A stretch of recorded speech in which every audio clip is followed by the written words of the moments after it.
So far naman po, ano ang inyong assessment kay Agriculture Secretary Kiko Laurel Chiu?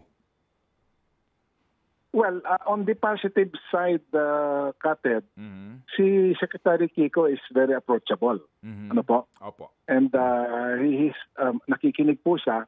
Of course, it's not enough na makikinig ka ng mabuti. Dapat nadi-deliver po yung dapat isagawa po ng Department of Agriculture. On the macro side, I noticed na for the past 3 years or even going back to the Duterte period, ang overall performance po ng agriculture ay either negative or basically flat eh. Mhm. Wala pong masyadong improvement. And yet our population growth continues to be that, no? Palaki pa rin. So dapat sana by this time nagkaroon man lamang ng dapat sana mas mataas po yung ating agricultural growth kumpara po sa paglaki po ng ating populasyon. It has not happened over the past 3 years. Yun po. Tapos yung mga iba pong napansin ko po sa kaso po ng DA, ang dami-dami pong undersecretaries, 13 or 15.